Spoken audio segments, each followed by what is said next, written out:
রাব্বুল আলামিন বলেন ওয়াইদা রাআইতাহুম তুজিবুকা আজসামুহুম। হে নবী, আপনি মুনাফিকদের একটা বিষয় দেখবেন, তাদের চাকচিক্য চেহারা দেখলে আপনি কিন্তু ভুলে যাবেন। আপনাকে আশ্চর্যান্বিত করে ফেলবে সে তার চেহারা সুরাত দিয়ে। মনে হবে আল্লাহ কি সুন্দর দেখতে, এই লোকটার ভেতরে কোনো কপটতা থাকতে পারে না। আল্লাহ তাআলা বলেন ওয়াইয়াকুলু তাসমা'ু লিকাউলিহিম, যখন আপনি তাদের কথা শুনবেন তখন বিমোহিত হয়ে যাবেন যে কি এত সুন্দর কথা মানুষ বলতে পারে। ইনিয়ে বিনিয়ে এমন ভাবে কথা আপনার সাথে বলবে, আপনি নবী তাই কি আপনিও আশ্চর্য হয়ে যাবেন। এতটুকু না, কান্নাহুম খুশুবুম মুসান্নাদা, মনে হবে যে পিলারের মতো দাঁড়িয়ে আছে, কাঠের পিলারের মতো। আল্লাহ উদাহরণ করে সেট করেছেন, আমি ব্যাখ্যায় যাচ্ছি সামনে। ইয়া হাসাবুনা কুল্লা সাইহাতিন আলাইহিম, তারা ধারণা করবে কুল্লা সাইহাতিন আলাইহিম, তাদের প্রত্যেকে আপনার উপরে বিলা হয়ে যাবে। এটা বাংলায় লেখা দেখলাম বিলা, এটার আরবি কি মানে আঞ্চলিক ভাষায় কি বলে আমি জানি না, মানে আমার মনে হয় যে পাগল হয়ে যাওয়া এরকম কিছু হবে। মানুষ যেন আশ্চর্য হয়ে যাবে আপনাকে দেখলে, ওরা ধারণাও করবে যে ঠিক আছে এ মুহাম্মদ আমাদেরকে আর কিছু বলতে না, বুঝতে পারে না। আল্লাহ বলেন হামলা আদব, তারা কিন্তু তোমার শত্রু। ফাহজারহুম, তাদের থেকে সতর্ক থাকবা। আন্না ইউফাকুন, কোন দিকে তারা ফিরে যাচ্ছে। ওয়াইয়াকুলু ওয়াইদা কিলা লাহুম তাআলাউ ইস্তাগফির লাকুম রাসূলুল্লাহ লাওয়াউ রুসাহুম ওয়া রাআইতাহুম ইয়াসুদ্দুনা ওয়া হুম মুস্তাকবিরুন। যাদের ভেতরে কপটতা আছে, মুনাফিকের জার্ম আছে, আপনি যখন বলবেন আসো আল্লাহর রাসূলের বিরুদ্ধে অনেক কাজ হয়ে গেছে, আমরা এখন তার কাছে বলি যে আল্লাহর কাছে আপনি আমাদের জন্য ক্ষমা চান। লাওয়াউ রুসাহুম, হে নবী আপনি দেখবেন এই মানুষগুলো আপনার কাছ থেকে মাথা নিচু করবে। আর আইতাবুম, আপনি তাদেরকে দেখতে পাবেন ইয়াসুদ্দুনা ওয়া হুম মুস্তাকবিরুন, আপনার কাছ থেকে আস্তে করে তারা অহংকারের বশে ফিরে চলে যাবে। আমি আয়াতগুলো যখন পড়ি আর বাংলাদেশের সাথে যখন মিলাই, আমার মনে হয় আয়াতটা এই দেশের জন্য আল্লাহ নাযিল করেছে। মুনাফিকরা মনে করে আমাদের কেউ ধরতে পারে না, কারণ আমাদের ভেতরের অবস্থা উপরের অবস্থার সাথে তো মিল নেই। উপরে আমরা ফিটফাট, ভেতরে সতর্ক। এই জন্য মুনাফিকদের বিরুদ্ধে কিছু বলাও যায় না, কারণ ওর মনের খবর তো আমি জানি না। উপরে দেখলে তো আমার মনে হচ্ছে ভালোই লাগছে। কান্নাহুম খুশুবুম মুসান্নাদা, রব্বুল আলামিন বলেন সাওয়াউন আলাইহিম আস্তাগফারতা লাহুম আম লাম তাস্তাগফির লাহুম। নবী, এই মুনাফিকদের ভেতরে যারা আছে তাদের জন্য যদি আপনি ক্ষমা চান আর না চান দুইটাই সমান হবে। লা ইয়াগফিরাল্লাহু লাহুম, আল্লাহ তাদেরকে কখনো ক্ষমা করবে না। ইন্নাল্লাহা লা ইয়াহদিল কওমাল ফাসিকিন, অবশ্যই আল্লাহ পাপাচারী যাদের পাপ পরিপূর্ণ হয়ে যায় তখন আর ওদেরকে ফিরিয়ে নেন না। আমার তো মনে হচ্ছে আয়াতগুলো পড়লে এই দেশের কিছু মানুষের চরিত্র এখন আমি বুঝে ফেলছি। দেখলে মনে হয় যে না, এদের কথাবার্তা, এদের চেহারা চরত, এদের আচার ব্যবহার এত সুন্দর, আপনি বিমোহিত হয়ে যাবেন। কিন্তু ভেতরে যে তাদের এই মুনাফিকি কপটতা আছে, আপনি টেরও পাননি। নবীকে বলছে আপনি টেরও পাননি, আমরা তো টেরই পাবো না। তারপর বিশ্ব নবী যেহেতু ইন্তেকালের আগে 4টা নিদর্শন দিয়েছেন, এই 4টা নিদর্শন যার ভেতরে থাকবে আপনি মনে করবেন ওই লোকটা মুনাফিক, তার থেকে আপনার সতর্ক থাকা লাগবে। কারণ কাফেরদের যারা যাই হয়েছে ইসলামের ক্ষতি, তার চাইতে বেশি ক্ষতি হবে এই নামধারী মুসলমান মুনাফিকের। চেহারা সুরত দেখলে মনে হবে জিবরাইলের ছোট ভাই, পাগড়ি জুব্বা বিশাল সব কিছু সবকে থাকবে, কিন্তু ভেতরের অবস্থা তাদের কাফেরদের চাইতে খারাপ। আল্লাহ বলেন হমল আদব্য, তারা কিন্তু শত্রু। এটাকে আমি বানাচ্ছি, হমল আদব্য তারা শত্রু। আপনি যখন আবু সেহেলকে শত্রু মনে করেন, ইসলামের এই লেবাসধারী এই শয়তানগুলোকেও শত্রু মনে করা লাগবে, কারণ ওদের উপরে ফিটফাট দেখতে আপনি বিমোহিত হয়ে যাবেন দেখলে, কিন্তু ভেতরে এদের কপটতা এত বেশি আপনি কল্পনা করেন না যে মানুষ এত মিশে নামতে পারে। রব্বুল আলামিন বলেন এদের জন্য ক্ষমা চাবেন না, 4টা গুণ দেখবেন। 1 নম্বরে আয়াতুল মুনাফিক, কোন জায়গায় সালাসাতুন, কোন জায়গায় আরবাআতুন আছে। মুনাফিকদের চিহ্ন নিদর্শন 3টা বা 4টা। ইদা হাদ্দাসা কাযাবা, কথা বললেই তারা মিথ্যা কথা বলে। সে ধর্মের নামে বলো আর ধর্মের বাইরে বলো, কথা বললেই মিথ্যা কথা বলে। 2 নম্বর ওয়াইদা ওয়াদা আখলাফা, ওয়াদা করলে খেলাফ করে, ঠিক রাখে না। ওয়াইদা আতুমিনা খান, যখন তাদের কাছে আমানত রাখা হয় সেটা তারা খেয়ে ফেলে। এই দেশে যে 15.5 বছরে আমানত খেয়ে ফেলেছে, আবার ওয়াজ করা লাগবে। 42,000 কোটি টাকা প্রতি বছরে দেশ থেকে পার হয়েছে, প্রতি বছরে 42,000 কোটি। আপনার মাথা খারাপ হয়ে যাবে। এক একজনের যে টাকার বহর, আমার কুষ্টিয়ার হানিফ এই যে দুধ ধরেছে তারে, ওদিকে সাতক্ষীরা, বাগেরহাট, খুলনার প্রায় অর্ধেক জায়গায় তার। একটা মানুষের জমি লাগে কয় বিঘা? 1-2 বিঘা না, কয়েক হাজার বিঘা জমি নিয়ে মাছের ঘের বানিয়েছে। অথচ ওনার পরিবার তো আমরা চিনি।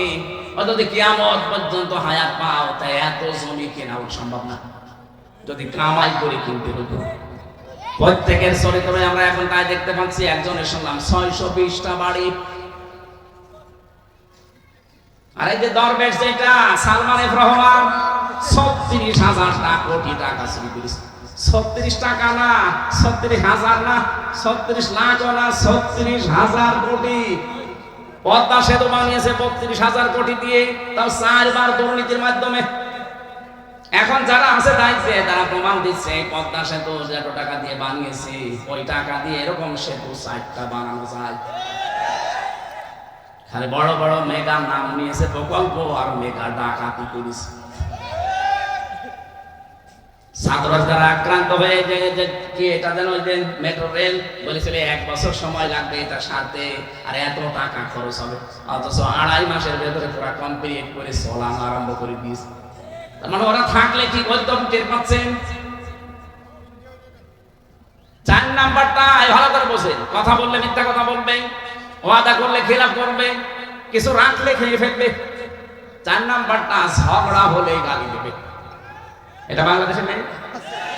এই যে এরকম মুরব্বী মানুষ আমি দেখেছি, এরকম মুরব্বী মানুষ, আমার মতো ছেলে আছে, আমার মতো মেয়ে আছে, আমাদের সামনে আমার মাকে গালি দেয়। এরকম মুরব্বী দেশে নেই? আপনি দেন না তো? না, আপনার লজ্জা করে না যে এত বড় একটা ছেলে আমার, এত বড় মেয়ে আছে, তার সামনে তার মাকে আমি গালি দিলাম। ওরা যদি এখন ধরে আমার পিটায়, এবার বলছে আপনি আমার মারে গালি দেবেন, আমার মারে ধরে মারবেন, আর আমি বসে বসে দেখবো। এখন যদি ধরে আপনার পিটায়, কি হবে আপনার? এই জন্য যারা ঝগড়া হলেই গালি দেন, মুখকে কন্ট্রোল করবেন। রব্বুল আলামিন বলেন, এই সমস্ত চরিত্র যাদের আছে, আপনি তাদের জন্য যতই ক্ষমা চান আর না চান, আমি আল্লাহর কাছে সমান। এদের জন্য ক্ষমা চাই কোনো লাভ হবে না। হুমুল্লাযীনা ইয়াকুলুনা লা তুনফিকু আলা মান ইনদা রাসূলিল্লাহ হাত্তা ইয়ানফাদু। তারা এই কথাও বলেন যে মুহাম্মদ রাসূলুল্লাহর সাথে যারা আছে, তার সহচর যারা, অনুসারী যারা, তাদেরকে তাদের পেছনে তোমরা খরচ করবা না, ওরা এমনি ওদের ধর্ম থেকে নিবৃত্ত হয়ে যাবে। এখন যেহেতু মুহাম্মদ রাসূলুল্লাহ নেই, তার আদর্শের অনুসারী যারা, আল্লাহ নবীকে যারা মেনে চলে, এই মানুষগুলোর সাথে থাকতে গেলে মুনাফিকরা এটা মানুষকে বোঝাবে যে ওদের পেছনে থাকার দরকার নেই, ওদের পেছনে খরচ করবা না, তারা ওরা এমনি আমাদের যা করছে আমাদের সাথে ফিরে আসবে। রব্বুল আলামিন বলেন, ওরা তো বোঝে না, ওয়ালিল্লাহি খাযাইনুস সামাওয়াতি ওয়াল আরদ ওয়ালাকিন্নাল মুনাফিকিনা লা ইয়াফকাহুন। এই পৃথিবীতে যা আমি আল্লাহ বানিয়েছি, আসমান জমিনে যা আছে, সব আমি আল্লাহর জন্য, আমার রাসূলের জন্য, কিন্তু ওরা মুনাফিক, ওরা টের পায় না, বোঝে না। পৃথিবী আসলে কার বলেন তো? আসলে কিন্তু আসল মালিক আমার আল্লাহ। এর ভেতরে আপনাকে পরীক্ষার জন্য আল্লাহ পাঠিয়েছেন। এই পরীক্ষায় যখন ফেল হয়ে যান, তখন আল্লাহ ফেরানোর জন্য মাঝে মাঝে ছোট আযাব, মাঝে মাঝে বড় আযাব দেয়। আমাদেরকে বহু জায়গায় ছোট ছোট আযাব দিয়েছে, আমরা টের পাইনি। এজন্য আসল সম্পদ কিন্তু আমার আল্লাহর জন্য। আলিল্লাহি খাযাইনুস সামাওয়াতি ওয়াল আরদ। খাজানা সম্পদ সব আসমান জমিনে যা আছে আমার আল্লাহর জন্য। ওয়ালাকিন্নাল মুনাফিকিনা লা ইয়াফকাহুন, কিন্তু মুনাফিকরা এটা বোঝে না। লা ইরজাউনা ইলাল মাদিনাতি লা ইখরিজান্নাল আ'যু মিনহাল আযাল ওয়ালিল্লাহিল ইজ্জাতু ওয়া লিরাসূলিহি ওয়া লিল মুমিনিনা ওয়ালাকিন্নাল মুনাফিকিনা লা ইয়ালামুন। এটা আব্দুল্লাহ বিন উবাইয়ের জন্য নাযিল হয়েছে। এর ঐতিহাসিক একটা প্রেক্ষাপট আছে তাফসীরে ইবনে কাসিরে। ইয়া আইয়ুহাল্লাযীনা আমানু, আমরা এখন যারা ঈমানের দাবি করছি তাদেরকে আল্লাহ ডাক দিয়েছেন, হে যারা ঈমানের দাবি করো তাদেরকে বলছি, লা তুলহিকুম আমওয়ালুকুম ওয়ালা আওলাদুকুম আন যিকরিল্লাহ। হে ঈমানদার নারী পুরুষেরা, তোমাদের সন্তানাদি, তোমাদের সম্পদ আদি এগুলো যেন তোমাদেরকে আল্লাহর জিকির থেকে গাফিল করে না রাখে। কেউ যদি এদের পেছনে পড়ে আমি আল্লাহর জিকির থেকে গাফিল থাকে, আমি আল্লাহ বলছি সে ক্ষতিগ্রস্ত হবে। কে বলছে? এখানে আমার বিষয় হচ্ছে, প্রথম হচ্ছে আমওয়ালুকুম আওলাদুকুম, মাল আর সম্পদ, মাল আর সন্তান সন্ততি এগুলোর সাথে জিকিরের সম্পর্ক কি? জিকির মানে এখানে শুধু সুবহানাল্লাহ, আলহামদুলিল্লাহ, আল্লাহু আকবার না, এখানে জিকির মানে আল্লাহর আদেশ। জিকির মানে কি? আল্লাহর আদেশ থেকে কেউ যদি গাফেল হয়ে পড়ে, আল্লাহর আদেশ থেকে কেউ যদি নিবৃত্ত থাকে, আল্লাহর আদেশ মানতে সময় পায় না, আল্লাহ রাব্বুল আলামিন বলেন ওর জীবন ক্ষতিগ্রস্ত হবে। অহুম ইয়াস্তারিখুনা ফিহা রাব্বানা আখরিজনা না'মাল সালিহান গায়রাল্লাযী কুননা না'মাল আওয়ালাম নুআম্মিরকুম মা ইলা আখির আয়াত। ওই মানুষগুলোকে যখন আমি দশকের ভেতরে দগ্ধ করব, ওদের পৃষ্ঠদেশ, ওদের মুখমণ্ডলী আগুন দিয়ে ঝলসাবো, ওই মানুষগুলো বলবে আল্লাহ একটু সময় দাও, দুনিয়ায় খালি যাবো আর নেক কাজ করে তোমার কাছে আবার চলে আসবো। আল্লাহ পাক বলেন আওয়ালাম নুআম্মিরকুম, আমি কি তোমাদেরকে হায়াত দেইনি? তোমাদেরকে কি সময় আমি দেইনি?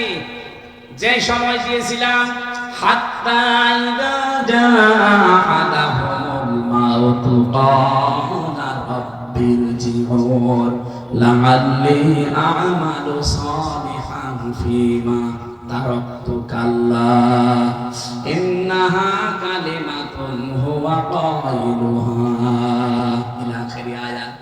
সূরা মুমিনুনের 99 100 নম্বর আয়াতের ভেতরে আছে এই মানুষগুলো প্রত্যেকে আল্লাহর কাছে সময় চাইবে, আল্লাহ যদি একটা সময় দাও, শুধু আমরা যাব আর ভালো ভালো কাজ করে আবার ফেরত চলে আসবো। আল্লাহ তাআলা বলেন আমি কি তোমাদের সময় দেইনি? এটা তো তোমাদের মুখের কথা, এরকম বহু কথা জীবনে বলেছো, একটাও ঠিক রাখোনি। এই 60 বছর 70 বছর 80 বছরে যখন তোমার চরিত্র সংশোধন হয়নি, তখন তোমারে আবার 2 মিনিট সময় দিলে তুমি যে ভালো হয়ে যাবে তার গ্যারান্টি কোথায়? সুতরাং আর সময় নেই। যার যতটুকু সময় দিয়েছিলাম ওইটাই ফাইনাল। পাস করতে পারলে ভালো, ফেল করলে কপাল পোড়া। আমরা কিন্তু সেই একেবারে সেই হলে আছি, পরীক্ষার হলে। কি কথা বলছেন এখানে? আমরা পরীক্ষার হলে আছি না? পাস করলে আপনার জীবন সাকসেস এইটাই, ফেল করলেও আপনার জীবনে কপাল পোড়া এইটাই, এর আগে পরে আর কিছু নেই। আবার যে সময় পাবেন না সে সময় আল্লাহ দেবে না, সেটা আগেই জানিয়ে দিয়েছেন। এখানে যারা আমরা পরীক্ষা দিয়ে পাস করেছি, প্রত্যেকটি পরীক্ষার্থী যখন পরীক্ষা দিতে যাব, হলে ঢোকার পর বসে আছি, তারপরও প্রশ্নপত্র দেয় না। যখন ঘন্টা বাজাবে তখন প্রশ্নপত্র দেবে। কথা বলছে না কেন? অথচ আল্লাহ সে কথায় কি হবে সেটার আগে প্রশ্নপত্র পাঠিয়ে দিয়েছেন। এরপরেও যদি কেউ আমরা ফেল করে থাকি, আমার মতো কপাল পোড়া হতভাগা কেউ নেই। রব্বুল আলামিন বলেন ওই মানুষগুলো বলবে ওয়ানফিকু মিম্মা রাযাকনাকুম মিন ক্বাবলি আয়াতি আহাদাকুমুল মাউতু ফায়াকুলু রাব্বি লাউলা আখখারতানি ইলা আজালিন করিব ফাসাদ্দাকা ওয়া আকুম মিনাস সালিহিন। একটু সময় আমি চাই, একটু সময় চাইবে যে একটু সময় দাও, আমি শুধু যাবো আর যত সম্পদের মালিক ছিলাম সব আমি দিয়ে আসবো তোমার ইসলামের জন্য, মানবতার জন্য। শুধু দিয়ে আসবো না, ফাসাদ্দাকা ওয়া আকুম মিনাস সালিহিন, আমি ভালো হয়ে যাব। আল্লাহ পাক বলেন ফাসাদ্দাকা ওয়া আকুম মিনাস সালিহিন, এই দুইটা কথা আমার কাছেও গ্যারান্টি দেবে যে আমি একদিকে সাদকা করব, 2 নম্বরে আমি সালিহিন নেককার হয়ে যাব। কিন্তু আমার তো একটা নিয়ম আছে যে যারে একবার পাঠিয়েছি ওরে আর পরবর্তীতে পাঠাবো না। যদিও 2 জন মানুষকে আল্লাহ পাঠাবেন, আবার হযরতে ঈসা ইমাম মাহদী আলাইহিস সালাম এই পৃথিবীতে তারা আসবে, তাদেরটা আলাদা। তাছাড়া কিয়ামত পর্যন্ত একবার যে যাবে আর কোনদিন।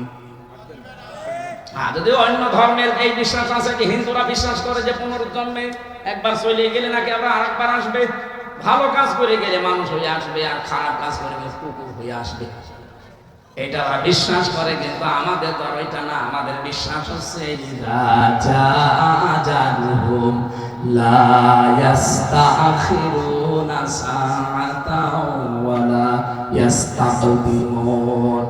একবার যে চলে যাবে জীবনের হায়াত যতটুকু শেষ। আপনি যতটুকু হায়াত পেয়েছেন ওই হায়াতের জবাব দেওয়া লাগবে আপনাকে। হায়াত কতটুকু? স্বপ্ন দেখে যেদিন শুরু হবে, স্বপ্ন তো শুরু হওয়ার পর থেকে যেই কয়েকদিন দুনিয়ায় বেঁচে আছেন ওই কয়েকদিনের হিসাব দেওয়া লাগবে। কথা বুঝতেছে? তার মানে বালেগ হওয়ার লক্ষণ এটা, যেই দিন আপনার স্বপ্নদোষ শুরু হয়েছে, মনে করেন 12 বছরে বা 15 বছরে, এই 15 থেকে যে কয় বছর দুনিয়ায় বেঁচে থাকবেন ওই কয় বছরের পাই টু পাই হিসাব দেওয়া লাগবে। এই পৃথিবীর যাকে আপনি অনুসরণ করেন এই গ্যারান্টি দিতে পারবেন যে এই লোকটা জীবনে কোনোদিন মিথ্যা কথা বলেনি? কোন কারণে অন্ধ হয়ে মানা লাগবে তাকে? এই গ্যারান্টি দেওয়া যায় না যে যত বয়সের যত হায়াত জীবনে কোনোদিন জেনা করেনি, এই গ্যারান্টি দেওয়া যায়? দেওয়া যায়? কিন্তু আমরা যার কথা বলছি মুহাম্মদ রাসূলুল্লাহ জীবনে জেনা না, অবৈধভাবে কারো দিকে আন্দাজে তাকায়ও না। একবার তিনি মসজিদে নববীতে যাচ্ছিলেন, হঠাৎ একটা বেপরদা মহিলা সামনে পড়ে গেছে। বিশ্বনবী মুহাম্মদ রাসূলুল্লাহ তাড়াতাড়ি করে নিজের চোখটা নিজের দিকে নিম্নগামী করলেন। তিনি এমনিতেই মাটির দিকে তাকিয়ে চলতেন বেশি। তাড়াতাড়ি বাড়িতে চলে গেলেন। হযরতে সাউদা রাদিয়াল্লাহু তাআলা আনহা তাকে ডাক দিলেন। তার সাথে তিনি সংসার করার পরে হযরতে সাউদা জিজ্ঞাসা করেন, হে নবী আপনি তো গিয়েছিলেন নামাজে, তাড়াতাড়ি করে চলে আসলেন কেন? বিশ্ব নবী বলে, দেখো আমি যাচ্ছিলাম কিন্তু বেপরদা একটা মহিলা আমার সামনে পড়ে গেছে, ওদিকে তাকালে যেহেতু গুনাহ হবে এই জন্য নিজের স্ত্রীর দিকে এসে তাকালাম। মনের ভেতরে যেহেতু আকাঙ্ক্ষা ছিল এই জন্য সংসার করেছি। আপনি বলেন তো, শয়তান যাকে ধোঁকা দিতে পারত না তিনি আমাদের নবী। তার মানে শয়তানের ধোঁকা থেকে আল্লাহ তাকে রক্ষা করে রেখেছিলেন। এই কথা বোঝে? কোরআন কারীম জানিয়েছে ওয়ায়ানসুরাকাল্লাহু নাসরান আজিজা। মহান রব্বুল ইজ্জত ওয়াল জালাল তাকে শক্ত সাহায্য করেছেন দুনিয়ায়। এত মজবুত এত শক্ত সাহায্য তাকে করেছিলেন যে শয়তানের ধোঁকা থেকে নবীজি মুহাম্মদ রাসূলুল্লাহ মুক্ত ছিলেন। শয়তান তাকে ধোঁকা দিতে পারে নাই। এই মানুষটা যদি বেপরদা মহিলা দেখলে তারপরও শয়তান তাকে অ্যাটাক করার চেষ্টা করে। আমরা যারা বলি যে আমাদের মন পবিত্র আছে, আমাদের অসুবিধা নেই, আপনি কি বলেন? আপনি কি এই যে বাইরে মহিলা প্যান্ডেল দেখতে পাচ্ছেন, এখানে মেয়েরা বসে আছে, ওদেরকে যদি এখন বলা হয় যে ফাঁকা ফাঁকা জায়গাগুলোতে বসে পড়েন, মানবেন আপনারা? আর এটা জায়েজ আছে? কি বুঝলেন এখান থেকে? এতগুলো জায়গা ফাঁকা পড়ে আছে, মেয়েরাও আছে পর্দার সাথে, ওরা কেউ খোলামেলা নেই। আপনি যে দেখেন প্রত্যেকেই বোরকা পরা, এমনকি মুখ ঢেকে বসে আছে। এরকম পর্দাশীল মহিলা এখানে এসে মাঝখানে বসাবে, আপনি রাজি না? তাহলে যে দরবার গুলোতে নারী পুরুষ এক জায়গায় জিকির করে, এদেরটা জায়েজ হয় কি করে? আপনি মিলিয়ে দেন যে ওদেরটা জায়েজ হয় কি করে?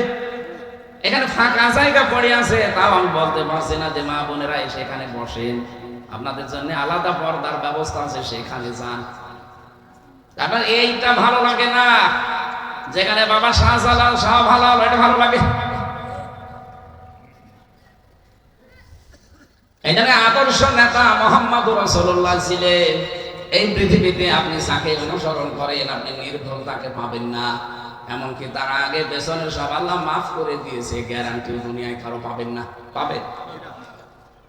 কোরআনে কারীম জানিয়েছে লিয়াগফিরা লাকাল্লাহু মা তাকদ্দামা মিন যামবিকা ওয়া মা তাআখার ওয়া ইউতিম্মা নি'মাতাহু আলাইকা ওয়া ইয়াহদিয়াকা সিরাতাম মুস্তাকিমা।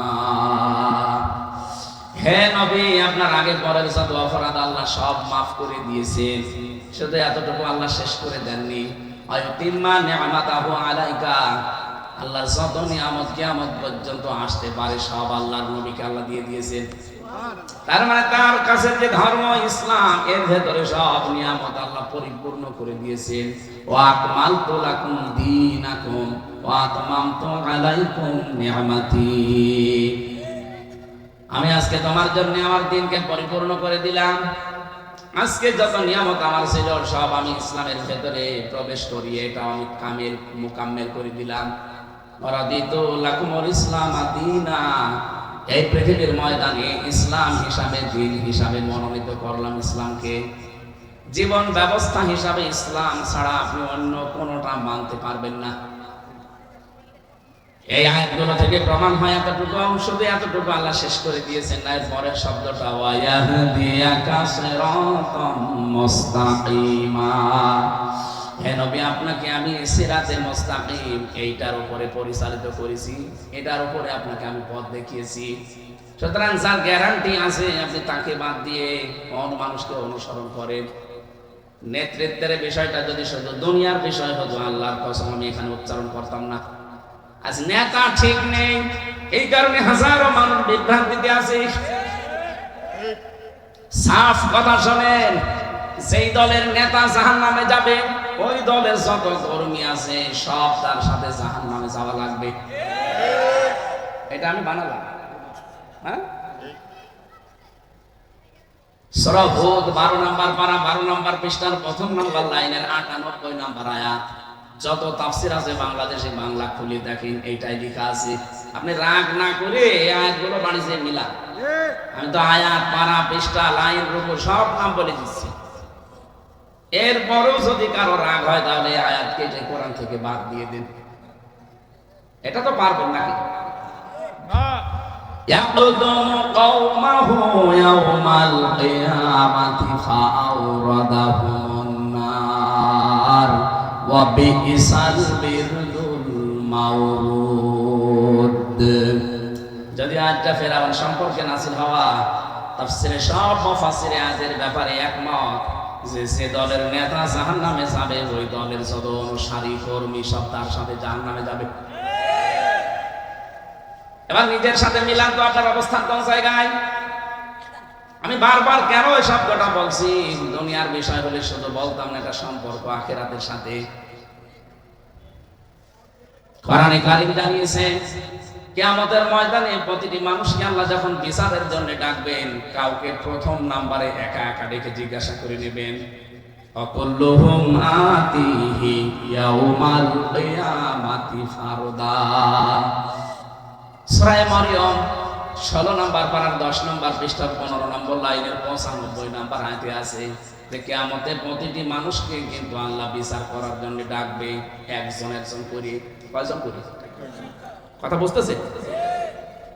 এই আয়াত থেকে কি প্রমাণ পাওয়া যায় বলেন তো? এই বাংলাদেশে অনেক পীর নামে কলঙ্ক, তারা মানুষকে ধোঁকা দিয়ে বোকা বানিয়ে ব্যবসা করে খাচ্ছে যে কিয়ামতে আমার বাবা জান, আমার দাদা জান, আমার মুরব্বী, আমার পীর সাহেব লক্ষ লক্ষ মানুষ নিয়ে হাজির হবে। এটা মিথ্যা কথা। এই আয়াত অনুযায়ী এটা পুরা মিথ্যা কথা। তাহলে আয়াত আপনি কেটে বাদ দেওয়া লাগবে, নয়তো আপনার পীরের কথা মিলবে না। এমনকি অনেকে এই নিয়তে মুরিদ হয় যে 2-3 জন পীরের কাছে মুরিদ হয়েছে, কোনো চিন্তা নেই, একজন না পারলে আর একজন আছে। আরে ভণ্ড, কিসের একজন আছে আর একজন আছে? ওরাই তো নিজেদের হিসাব নিয়ে বাঁচবে না। যেখানে নবীদের মতো পাওয়ারফুল মানুষ ইয়া নাফসি করতে করতে কুল কিনারা পাবে না, সেখানে পৃথিবীর কোন সাধারণ মানুষের খবর আছে? আরো জোরে বলেন। সুতরাং এটা ধোঁকা। কিয়ামতে আপনাকে আল্লাহর সামনে দাঁড়াতে হবে স্রেফ একা একা। কয়জন কবি? কেউ থাকবেন আপনার সাথে। যদি এটা কন্ট্রোল করতে পারেন নিয়ে আসেন, কোন মাওলানা নিয়ে আসবেন, নিয়ে আসেন। আপনাকে আল্লাহ কিয়ামতে স্রেফ একা ডাকবে, কোনো মানুষ থাকবেন আপনার সাথে। এটা যে বিচারের প্রথম ধাপ। বাংলাদেশে কয় প্রকার বিচার হয় বলেন তো? 4 প্রকার। আপনারা তো আইন আদালতের সাথে সম্পর্ক নেই, আপনার সাথে আল্লাহর নেই। আমরা তো জেলে যাব, আমরা নাকি আইন আদালত আমাদের জানা লাগবে, কারণ আমরা অপরাধী, আমরা জেলে যাব, ওগুলো জানা লাগবে। এই যে বাড়ি একটা জেলা, 64টা জেলা আছে এরকম এই দেশে। এই বিবাড়িয়া জেলার ম্যাজিস্ট্রেট কোর্ট থেকে যদি আপনার বিরুদ্ধে রায় হয়, আপনি কি বলতে পারবেন আমি মানি না? পারবে না। এতটুকু বলার ক্ষমতা আপনি রাখেন যে আমি ন্যায় বিচার পাইনি, আমি উপরে যাব ন্যায় বিচারের জন্য। যান আপনি জজ কোর্টে যান, এইটাও আপনার এই জেলায় পাবেন। বিবাড়িয়া জেলায় যদি জজ কোর্ট থেকে আপনার বিরুদ্ধে রায় আসে, আপনি বলতে পারবেন না আমি মানি না। এতটুকু বলার ক্ষমতা আপনার আছে যে আমি ন্যায় বিচার পাইনি, আমি উপরে যাব। এবার আর আপনার এই জেলা শহরে হবে না, যাওয়া লাগবে এবার ঢাকাতে হাইকোর্টে। হাইকোর্ট থেকে আপনার বিরুদ্ধে রায় যদি আসে, আপনি বলতে পারবেন না যে মানি না, তাহলে রাষ্ট্রদ্রোহী মামলা হবে। এতটুকু বলার ক্ষমতা আপনার আছে যে আমি ন্যায় বিচার পাইনি, আমি আরো উপরে যাব। যান সুপ্রিম কোর্টে যান। সুপ্রিম কোর্ট আবার 2 ভাগে বিভক্ত। আমার ভাইরা, এদেশের প্রধান বিচারপতি যিনি আছেন, উনি যদি একবার আপনার বিরুদ্ধে রায় দেয়, বলেন তো আপনি শুধু না, এদেশের 18 কোটি মানুষ এটা মেনে নিতে বাধ্য। এ পর্যন্ত ঠিক আছে? 18 কোটি না, এদেশে যদি 100 কোটি মানুষ থাকে, এ দেশের যিনি প্রধান বিচারপতি, উনি একবার রায় দিয়ে দিলে আপনি মেনে নিতে বাধ্য হবেন। না মানলে আপনার জন্য হয় জেলখানা, না এই দেশ থেকে তাড়িয়ে দেবে। একবার বলেন না কেন? এই দেশের বিচার ব্যবস্থায় আমরা কয় প্রকার রায় পেলাম? আরো জোরে। আল্লাহ পাক বলেন কিয়ামতে আমিও রায় দেব 2টা। 1 নম্বরে প্রথমে তোকে ডাক দিয়ে একা আমার সামনে হাজির করাবো। তাহলে এই বিচারের প্রথম ধাপে কিন্তু আপনার সাথে কেউ বলেন না কেন? তাহলে কেউ যদি বলে যে না তোর বাবার সাথে থাকবেন, এ পীর সাহেব আছে সাথে, এটা মিথ্যা কথা না? এই কথা বিশ্বাস করে আপনি নিজের কাজ নিজে বাদ দিয়ে বাবার উপরে ছড়িয়ে দিয়ে ভুল করছেন। এই জন্য ভুল যেন আপনি আর না করেন। বিশ্বনবী মুহাম্মদ রাসূলুল্লাহ সাল্লাল্লাহু আলাইহি ওয়াসাল্লামের মতো এত বড় মানুষ, আল্লাহর পরে যার স্থান, তিনিও নিজের মেয়েকে, নিজের নাতিকে, নিজের ফুফুকে মাঝে মাঝে ডাক দিয়ে বলতেন আমার উপরে ভরসা করে কোনো লাভ নেই। উলমা কুনতু বিদআম মিনার রাসূলি ওয়া মা আদরি মা ইউফআলু বি ওয়ালা বিকুম। আয়াত নাযিল হওয়ার পরে নবীজি নিজের ফুফুকে ডাকলেন সফিয়া, হে আমার ফুফু সফিয়া, হে আমার নাতি হাসান হুসাইন, হে আমার মেয়ে ফাতিমা। এইমাত্র কোরআনের আয়াত নাযিল হয়েছে যে কিয়ামতে কিন্তু এই পরিচয় কাজ হবে যে আমার নাতি, আমার নানা নবী ছিল, আমার বাবা নবী ছিল, আমার ভাতিজা নবী ছিল। এই ওসিলায় আমি পার পেয়ে যাব না। আমার উপরে কোনো ভরসায় লাভ নেই, নিজের কাজ করো নিজে। বলেন তো, নিজের মেয়েকে, নিজের ফুফুকে, নিজের নাতিকে যদি একটা কথা বলতে পারে যে আমরা কোথায় 6000 কিলোমিটার দূরে আছি, আমরা তার মদিনা থেকে আমরা আছি এখানে 6000 কিলোমিটার দূরে, তার নিজের আত্মীয় স্বজনকে যদি এই কথা সতর্ক করে, আমাদের জন্য কি আলাদা? আর ভাই, আমি আমার ইমান থেকে কথা বলছি, নিজের সাথে মিলান।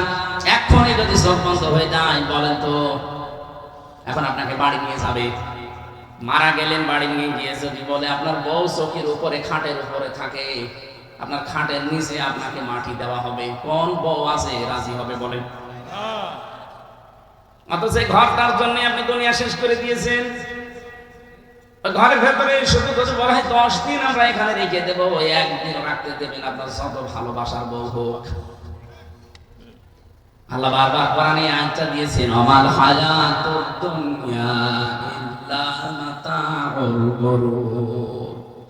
হে পৃথিবীর মানুষ, দুনিয়ার জীবন কিন্তু ধোঁকা। এটা কি? ওরাটাই ধোঁকা। আপনার ছেলে মেয়ে, হ্যাঁ ওইটাও ধোঁকা। আপনার স্ত্রী, এমনকি আপনার মা বাবা, ওইটাও ধোঁকা। পৃথিবীর সব কিছুকে আল্লাহ ধোঁকার সাথে তুলনা দিয়েছেন। এই কারণে আমি আমার নিজের জীবনে দেখেছি, আমার 3 পুরুষের পরে আমার আর মনে নেই, আমি চিনিও না। আমার বাবার নাম রিয়াজউদ্দিন, আমার দাদার নাম জাহান আলী, তার বাবার নাম হচ্ছে নমাজ আলী, এরপরে আমার আর জানা নেই, আর আমি চিনিও না। অথচ নমাজ আলীর বাবা সর্বোচ্চ 61 বছর আগে মারা গেছে। ওই লোকটা যদি এখন কবর থেকে উঠে এসে বলে কুষ্টিয়াতে এই 2 তলা বাড়ি আমার, এই ভিটা আমার, বলেন তো দাঁত মুখ সব খুলে ফেলবো না? ভান্ডামি করার জায়গা পান না। কিসের নমাজ আলীর বাপ আপনি? আমি তো নমাজ আলীকে চিনি না। কথা বলছেন না? মাত্র 61 বছর আগে লোকটা মরে গেছে। এর ভেতরে যদি আমি তারে না চিনি, আর আমি চিনব না, কারণ আমি তারা দেখিনি। নমাজ আলীকেও আমি দেখিনি, আমার দাদাকে পর্যন্ত আমি দেখেছি, এরপরে ওনার বাবারে আমি আর দেখিনি। এখন ওই লোকটা চেহারা কেমন ছিল আমি তাও জানি না। নাম তো শুধু জানি যে নমাজ আলী, উনি আমাদের সরকার বংশের লোক, এলাকায় তিনি মাতব্বর ছিলেন। ওই লোকটা এখন যদি এসে বলে, হামজা এই যে 2 তলা বাড়ি এটা আমি বানিয়েছিলাম, এ বিশাল ভিটা, এই 100 বিঘার বিশাল ভিটা এটা আমার, বলেন তো আমি, আমার বউ, আমার এমনকি আমার ছেলে মেয়ে যারা আছে এরা কেউ ওই বুড়াকে থাকতে দেবে? বলবে আপনার যদি জায়গা না হয় তো মসজিদে গিয়ে থাকেন, কাজা সকালবেলা এখান থেকে কেটে পড়বেন। আবার হয়তো ষড়যন্ত্র করে আবার লোকজন নিয়ে আসতে পারে, এই জন্য বলা হবে যে তাড়াতাড়ি এলাকা ছাড়েন, কালকে যেন আপনার চেহারা এলাকায় না দেখি। এইটাই দুনিয়া। এখানে আমরা যারা বসে আছি 100 বছর পরে যদি এখানে কেউ আমরা ফিরে আসি, বলেন তো এই জায়গায় 100 বছর পরে যারা আসবে একজন লোক এখানে পাবেন?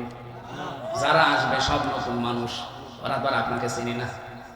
মাত্র 100 বছর পরে এসে দেখবেন দুনিয়া পুরা পাল্টিয়ে গেছে। আপনার নিজে এখানে যারা বাস করবে তারা আপনার নিজেরই নাতির নাতির নাতি হবে, কিন্তু তারা চিনবে না। নবীজি নিজের মেয়েকে, নিজের ফুফুকে, নিজের নাতিকে যদি বলতে পারে আমার পরিচয়ে কোনো কাজ হবে না। আমি এটা বারবার বলছি এই কারণে এই ব্রাহ্মণবাড়িয়া, কুমিল্লা, এই 2 জেলায় বাংলাদেশে ঝামেলা বেশি। এরা আন্দাজে নাম নিয়েছে আমরা সুন্নি। কিসের সুন্নি আপনি? সুন্নি যদি কেউ দাবি করে এই সুন্নত মানা লাগবে যে নিজের কাজ নিজে করবেন, কারো উপরে ফেলে রাখবেন না। আন্দাজে এক মহব্বত দেখে নাম নিয়েছেন সুন্নি। না, সুন্নত অনুসরণ করেছে হযরত তালহা রাদিয়াল্লাহু তাআলা আনহু। নবীজির শরীরটাকে বাঁচাতে নিজের পিঠে 80টা তীর খেয়েছে, এরপরও নবীর শরীরে লাগতে দেয়নি। আর বিশ্ব নবীর আদর্শ গড়াগড়ি যাচ্ছে। এ নবীর একটা আদর্শ বাংলাদেশে কায়েম নেই। আপনি কি করেছেন? একটা তীর তো আপনার বুকে লাগে না। সুতরাং ধোঁকা দিয়েছে, বোকা বানাচ্ছেন আপনি, এটা নিজেও জানেন এবং মানুষ অনেকে জানে, কিন্তু আমরা কিছু বলতে পারছি না। রব্বুল আলামিন বলেন, ওয়া ইন্না মিনহুম লাফারিকান ইয়ালকুনা আলসিনাতাহুম বিল কিতাবি লিতাহসাবুহু মিনাল কিতাব ওয়া ইয়াকুলুনা হুয়া মিন ইনদিল্লাহি ওয়া মা হুয়া মিন ইনদিল্লাহ ওয়া ইয়াকুলুনা আলাল্লাহিল কাযিবা ওয়া হুম ইয়ালামুন। বলেন আল্লাহু আকবার। সূরা আলে ইমরান ৭৮ নম্বর আয়াতে আছে, আল্লাহ তাআলা বলেন মানুষের ভেতরে অনেক আলোচক, বক্তা, ইমাম, খতিব এরকম বক্তব্য দিয়ে থাকে। দেখবেন রং ঢং দিয়ে, জব্বা উলট পালট করে, সুর সার দিয়ে এমন কায়দায় কথা বলবে মনে হবে যে কোরআনের কথাই বলছে। তারা নিজেরা বলবে এগুলো আল্লাহ নাযিল করেছে, এগুলো কিতাবে আছে। আল্লাহ বলেন না, এরকম কোনো কথা আমার কিতাবে আমি দেইনি। তারা যা বলে আমার সম্পর্কে ওগুলো মিথ্যা বলে এবং তারা নিজেরা জানেও। এটা সবচাইতে বেশি হয় এই ব্রাহ্মণবাড়িয়া জেলায়। মনে করছেন হযরত কোনো খবর রাখে না? দেখবেন রং ঢং দিয়ে, জহব্বা উলট পালট করে, সুর সার দিয়ে এমন কায়দায় কথা বলে মনে হচ্ছে যে মনে হয় জিবরাইল এই মাত্র নাযিল করলো। অথচ এরকম কোনো কথা কোরআন হাদিসে নেই। কে বলেছে আপনাকে জিকির করার জন্য শালি বাবা, কেল্লা বাবা, ফতে বাবা বলতে হবে? কোন জায়গায় আছে বলেন তো? যেখানে আল্লাহর নামের সাথে অন্য কোন নাম জিকির করা জায়েজ নেই। সূরা ফুরকান ৬৮ নম্বর আয়াতের প্রথম অংশে আছে, ১৯ নম্বর পারা ৪ নম্বর পৃষ্ঠা ১৩ নম্বর লাইনে পাবেন। আল্লাহ পাক বলেন, আল্লাযীনা লা ইয়াদউনা মা'আল্লাহি ইলাহান আখার। রহমানের বান্দা তো তারা যারা আল্লাহর সাথে অন্য কাউকে ডাকে না। সে যেই হোক, যারা এই ডাক দেয় ইয়ালি বাবা, শালি বাবা, কেল্লা বাবা, ফতে বাবা, খাজা বাবা, তাদের শাস্তি আল্লাহ ডবল দেবে। সে বুঝে করুক আর না বুঝে করুক। অনেকে প্রশ্ন আসতে পারে, হুজুর আমি জানতাম না তাই করেছি। আপনি জানতেন না কেন? আপনি যে জানেন না এটা আপনার অপরাধ। কে যেন এই দেশে ছড়িয়েছে যে জানার নাম ইসলাম না, মানার নাম ইসলাম। এটা একটা শয়তান। আরে ভাই, আপনি যদি নাই জানেন তো মানবেন কি? এখানে ইসলামের কোন বিধান যদি আপনি জানেন কিন্তু মানেন না, আপনার গুনাহ হবে একটা। কয়টা বলেন না কেন? কিন্তু জানেনও না, মানেনও না, গুনাহ ডবল হবে। কারণ জানাও ফরজ, মানাও জানার ফরজ হয়তো আপনার আদায় হয়ে গেছে, কিন্তু আপনি মানতে পারেননি, গোনা হবে কয়টা? আরো জোরে। জানেনও না, মানেনও না।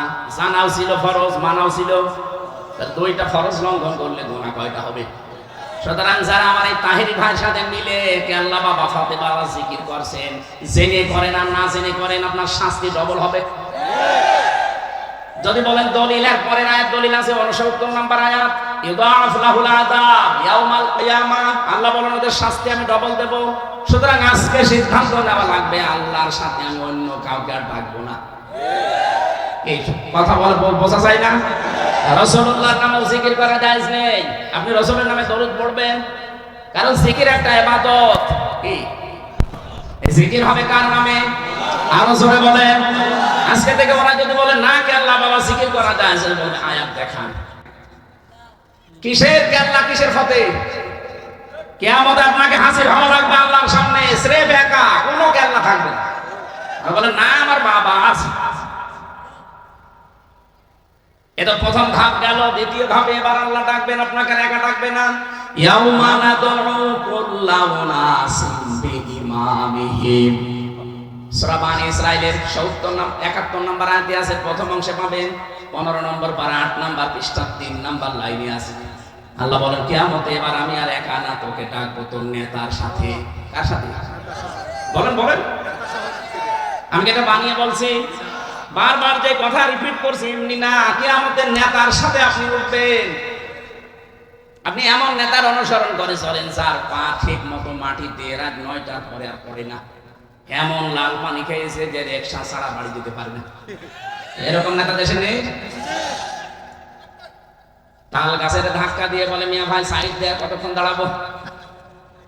এইরকম মানুষের পেছনে আপনি থাকেন। বলেন তো ওই লোকটা যদি কিয়ামতে আপনার সামনে থাকে, তা আপনার কি বিশ্বাস হয় যে আল্লাহ ওরে দেখলে মাফ করবে? ওর চেহারা দেখে তো আল্লাহ রাগ হয়ে যাবে, পেছন পর্যন্ত আল্লাহ তাকাবেই না। বলবে তোর নেতা যদি এরকম 2 নাম্বার হয়, তুই আরো 3 নাম্বার। এদিকে আয়। নেতৃত্ব দিতে হলে কয়েকটা গুণ মাস্ট বি, লাগবে। কয়টা?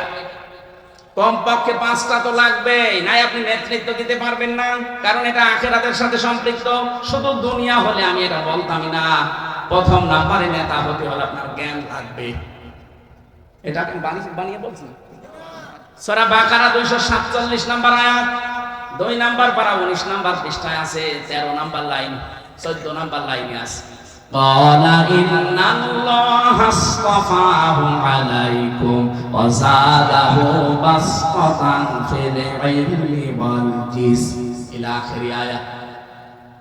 রব্বুল আলামিন বলেন অবশ্যই আল্লাহ তোমাদের ভেতরে তাদেরকে মনোনীত করেছেন নেতৃত্ব দেওয়ার জন্য, যাদের শরীরে শক্তি আছে আর যারা জ্ঞানী।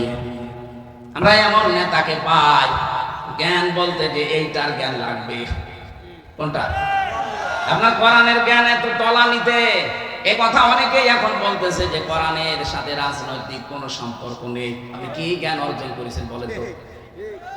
এর ভেতরে 903 জায়গায় কোরআন দিয়ে রাজনীতি করা লাগবে কথা আমি ডাইরেক্ট ইনডাইরেক্ট আপনাকে দেখাবো, আসেন। যারা এই কথা বলে তাদের পেটে বোম মারবেন। ওরা যদি সূরা ফাতিহা শুদ্ধ করে পড়তে পারে, আমি মিষ্টি খাওয়াবো। হ্যাঁ, আমি মিষ্টি খাওয়াবো। যেটা জানেন না আপনি আন্দাজে মুখ খোলেন কোন কারণে? ওয়ালা তাকুফু মা লাইসা লাকা বিহি ইলমুন, যেটা জানো না সেটা কথা বলবা না, চুপ করে থাকবা। আর বাংলাদেশের রোগই হয়ে গেছে, যেটা জানে না ওটা বেশি করে বলে। আমার মনে হয় এখন যদি বলি আমার যে মাথা ব্যথা করছে, 14টা ডাক্তার এখানে দেখাবে, কেউ বলবে প্যারাসিটামল খান, এই কথা বলছে না। কেউ বলবে সোডিয়াম কসিয়াম খান, সিটাক্সিন খান, নাপা খান, কত রকমের বড়ির নাম বলবে। অথবা যারা দাঁড়িয়েছে একটাও কি ডাক্তার? আমি যদি এমবিবিএস ডাক্তারের কাছে যাই, ও কিন্তু একবারে প্যারাসিটামল নাপা না, ও বলবে দাঁড়ান আপনার প্রেশার ঠিক আছে কিনা দেখি। এই কথা বলছেন না? এই জন্য যে বিষয়ে যারা জানেন না কথা বলবেন না। আপনি নেতা হতে হলে জ্ঞান অর্জন করা লাগবে। যারা এই বাংলাদেশের 96% মুসলমানের দেশে নেতৃত্ব দিতে চান, আপনাদেরকে আমি আহ্বান জানাচ্ছি, আগামী বছর আসতে আসতে অন্তত কোরআন শরীফের মাতৃভাষায় একবার আপনি শেষ করবেন। কারণ আপনি আমার আখিরাতের সামনে থাকবেন। আপনি এমন কথা কেন বলেন? এদেশে হাজার হাজার আলেম ওলামা, এখন তাদের মনে দুঃখ যে কি আমরা ফতোয়া দেব আর ফতোয়া দিচ্ছে কি।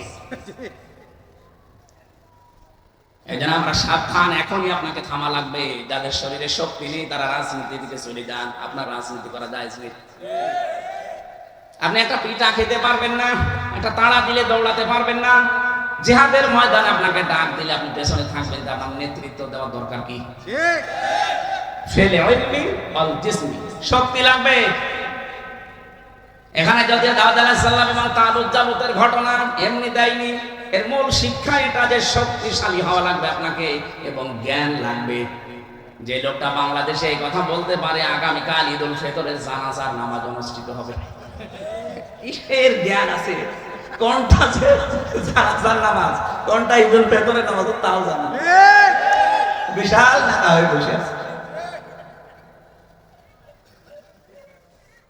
2 নম্বরে নেতৃত্ব দিতে হলে আপনাকে গাফেল হওয়া যাবে না।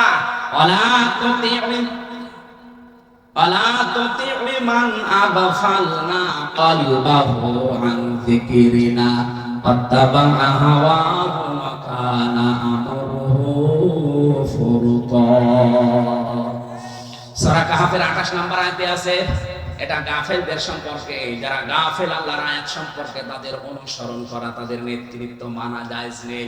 আমি খুব সংক্ষেপে করছি। 3 নম্বরে যে মানুষগুলো সীমা লঙ্ঘন করে, যে মানুষগুলো সীমা লঙ্ঘন করে, জুলুম করে, এই মানুষগুলোর অনুসরণ করা যাবে না। ওয়ালা তুতিউ আমরাল মুসরিফিন আল্লাযীনা ইউফসিদুনা ফিল আরদি ওয়া লা ইউসলিহুন। এটা সূরা শুআরা 19 নম্বর পারা 12 নম্বর পৃষ্ঠা 4 নম্বর লাইনে 5 নম্বর লাইনে আছে 151-52 নম্বর আয়াত। আল্লাহ বলেন, যারা ইসরাফ করে, অপচয় অপব্যয় করে বেড়ায়, তাদের অনুসরণ করবা না। এমনকি জমিনে যারা বিশৃঙ্খলা তৈরি করে, যারা শান্ত পরিবেশ তৈরি করার জন্য কাজ করে না, এদের অনুসরণ করা যাবে না। আজ বাংলাদেশে বলেন তো, অনুসরণ করার মতো মানুষ আপনি খুঁজে পান না। এদেশে যারা বিশৃঙ্খলা তৈরির জন্য বিভিন্ন ওত পেতে রেখেছে, পায়ে পাড়া দিয়ে তারা ঝগড়া করে, এক কথা বলছে না। আল্লাযীনা ইউফসিদুনা ফিল আরদি, জমিনে যারা ফ্যাসাদ সৃষ্টি করার জন্য লাইন ধরে আছে, আপনি কিছুই বলতে যাবেন না, জোর করে পায়ের উপর পাড়া দিয়ে ঝগড়া বাঁধায়। এরকম মানুষ এখন দিন দিন বাড়তেছে, এদের অনুসরণ করা জায়েজ নেই। এখন যদি বলেন না আপনার কথা আমরা মানি না, তাহলে এইটা দেওয়া দরকার নেই, আগামী থেকে আপনি গান দেবেন। ওয়ালা তুতিউ আমরাল মুসরিফিন আল্লাযীনা ইউফসিদুনা ফিল আরদি ওয়া লা ইউসলিহুন। 2 নম্বরে যারা জমিনকে শান্ত নির্মল পরিবেশ তৈরি করার জন্য চেষ্টা চালায় না। আরে ভাই, আপনার বিবেকের উপর কি কুকুরে পোশাক করেছে? একটু ভাবতে পারেন না? এদেশটা কারা শান্ত, এদেশটা কারো নির্মল পরিবেশ তৈরি করার জন্য চেষ্টা চালায়, সে যেই চালাক আপনি তার পিছনে থাকবেন। এটা যারাই চেষ্টা করবে যে দুনিয়াকে আমরা শান্ত করতে চাই, কেউ কারো দেখে আতঙ্কিত হবে না, কেউ কাউকে দেখে চিন্তা করবে না, সবাই মনে করবে এটা আমার আপন। এরকম পরিবেশ তারা তৈরি করতে চায়, সে যেই হোক আপনি তাকে মানবেন, এটা কোরআনের নির্দেশ। আমি জানি এই কথাগুলো শোনার পরে যারা মুনাফিক তাদের রাগ হবে। আজকে আয়াতে আল্লাহ ওইগুলো জানিয়েছে, কেন যে হক কথা যখন তুলে ধরবেন, দেখবেন মুনাফিকরা এড়িয়ে আসবে আপনার দিকে। 4 নাম্বারটা বলি, এটা থাক। 4 নাম্বারটা বলি, হ্যাঁ ঠিক বলে, হ্যাঁ বলি, যে আমরা বাড়ি যেতে পাই দুটো। সূরা নিসা 34 নাম্বার আয়াত, আর রিজালু কাওয়ামুনা আলান নিসা। আল্লাহ বলেন পুরুষরা হবে গাইডলাইন দাতা আর মেয়েরা হবে তাদের আজ্ঞাবহ। এর তাফসিরে হাদিস পেয়েছি, নবীজি বলেন লা ইউফলিহা কওমুন। ইউফলিহার আগে লান আছে, অর্থ হবে কখনোই হবে না। এটা মজারে বর্তমান ভবিষ্যৎ, প্রেজেন্ট ফিউচার। এখন হচ্ছে না, ভবিষ্যতেও হবে না। ওই জাতি কখনো সফল হচ্ছে না, হবে না, যে জাতির নেতৃত্বে বসে আছে কোন নারী। এই হাদিসটা এখন আমি কেবল বানালাম, বলেন এটা আমি 100 ভাগ বিশ্বাস করি, আপনি না 98? কথা বলে না কেন? তারা আগামীতে এই দেশে যারা নেতৃত্ব দেবে তারা পুরুষ হওয়া লাগবে, নারী হবে না।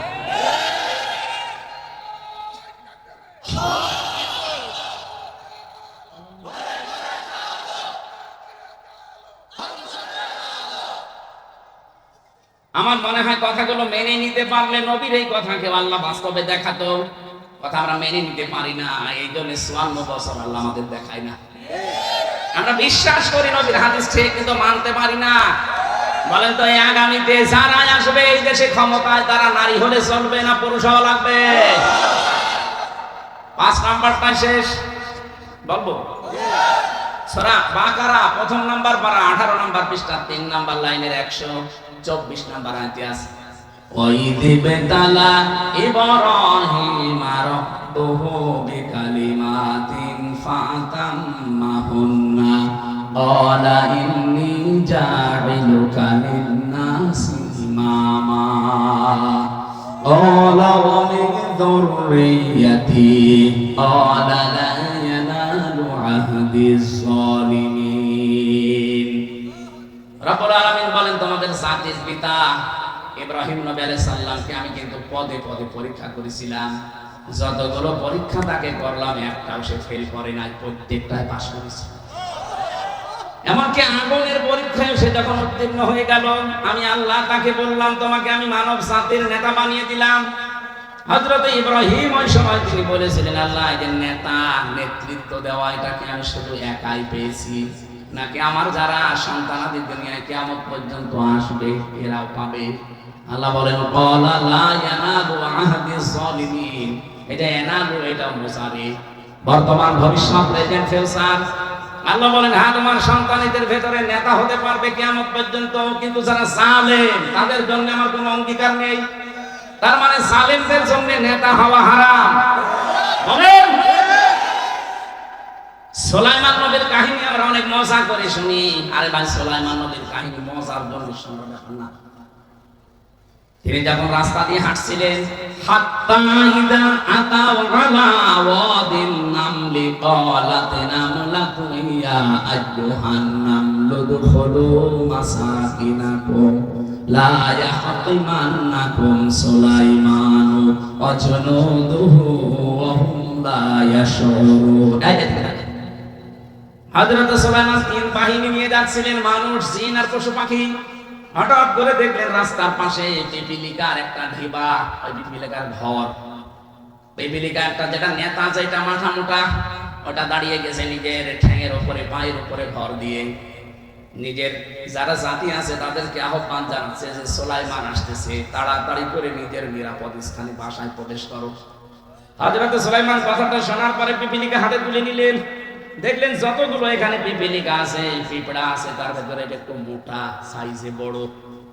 সে নিজে পায়ের উপরে ভর দিয়ে, ঠ্যাঙের উপরে ভর দিয়ে জাতিকে সতর্ক করছে যে সবাই প্রবেশ করো, তাড়াতাড়ি সুলাইমান আসতেছে তার লোকজন নিয়ে, দলবল নিয়ে। মনের অশান্তি, অজ্ঞাতসারে তোমাদেরকে পিষে মেরে ফেলতে পারে, তাড়াতাড়ি করো। আল্লাহ এত খুশি হয়েছিলেন সুলাইমান নবী। হযরত সুলাইমান তিনি হেসে ফেললেন, ফাতাবাসসামা দাহাকাম মিন কওলিহা। এই ছোট্ট পিপিলিকার কথা পর্যন্ত শুনে তিনি হেসে ফেলেছিলেন। তিনি হাতের উপরে তুলে নিয়ে দেখলেন পিপিলিকা তার ঠ্যাঙের উপরে এখনো ভর দিয়ে আছে। নিজের জীবন বিপন্ন হয়ে যায়, যাক আমার জাতি যেন বেঁচে থাকে, এইটাই তিনি শিক্ষা দিতে চেয়েছিলেন। আমি যতগুলো তাফসীর পড়েছি, সব মুফাসসির এখানে সামারাইজ করে এটা শিক্ষা দিতে চেয়েছেন যে জাতির নেতৃত্ব যারা দেবে, জাতির যারা নেতা হবে, নিজের জীবনকে পর্যন্ত তারা মানবতার জন্য বিলিয়ে দেবে। কি করেন? আমি শুধু আখের কথার ধান্দায় আছেন। কিসের নেতা আপনি? নেতৃত্ব দিতে হলে সেই দিন থেকে শুরু করবেন, ওই দিন থেকে বলবেন, ইন্না সালাতি ওয়া নুসুকি ওয়া মাহইয়ায়া ওয়া মামাতি লিল্লাহি রাব্বিল আলামিন। আমার নামাজ, আমার বেঁচে থাকা, আমার মরে যাওয়া, আমার যত ত্যাগ তিতিক্ষা কোরবানি। এখানে নুসুকের অর্থ 3টা। নুসুকের প্রথম অর্থ হজের ক্রিয়াকলাপ, নুসুকের 2 নাম্বার অর্থ পশু কোরবানি করা, নুসুকের 3 নাম্বার অর্থ ইবাদত বন্দেগী। আমার যত কিছু আছে ত্যাগ তিতিক্ষা, আমি সব আমার আল্লাহর জন্য আজকে থেকে দিয়ে দিলাম। এরপরে মাঠে নামবেন। এইরকম 5টি গুণ কমপক্ষে আপনার ভেতরে থাকা লাগবে, এরপরে আপনি নেতৃত্বের এই জায়গায় আসতে পারেন।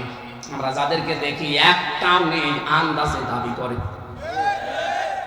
এই জন্য রাসূলের এই কোরআনে কারীম যেটা আল্লাহ নাযিল করে তার উপরে জানিয়েছেন, আল্লাহ যেন আমাদের সামনে 5 গুণের বিশিষ্ট মানুষকে সামনে এনে দেন। আমিন।